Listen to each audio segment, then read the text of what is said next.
So the first thing you do when you take out the tripod from the library is check it to make sure that it has the top to the tripod.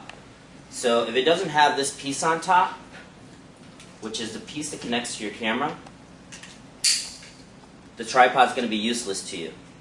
Alright? So, and if you don't have that and you walk away and come back, say, well, you're responsible for this piece. Because without this piece, the whole thing is useless. So, make sure that you check it. Same way you should check your camera bag when you take it out of the library to make sure it has a charger in there, the cable that goes to it, so that you're not responsible for it. So the first thing you do when you open up your tripod is you should open up all the legs and make sure that the legs go down all the way. So, hear that little click? So make sure that it's down. Don't go yanking on it because you could pull the leg off. Then go ahead and lock it in place. Make sure all the legs are out so that it's even. Then go ahead and open up the tripod. The tripod has a couple of moving parts on it.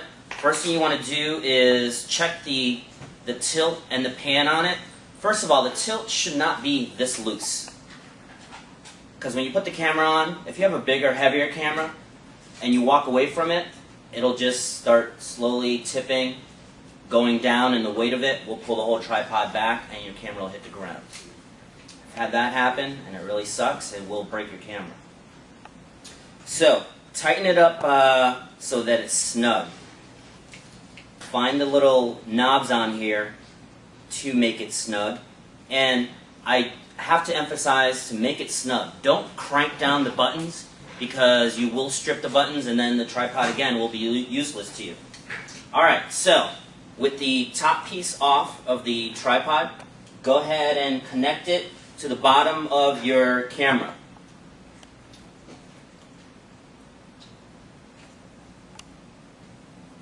So you should have already inserted the tape when you've done that. Once the plate is on there, pretty snug, then you can put it into the tripod. And it slides into the left, drop it in, and lock it. Now again, make sure that the snugness of the button is just enough so that when you move it, it'll move with you, so it's not any kind of jerking movement. Alright, once the camera is attached, the best way to shoot is with the two legs open to you and the front leg out so that you can stand behind your camera and the leg's not in your way. And you should have the LCD open when you're going to videotape. And go ahead and pause for right now.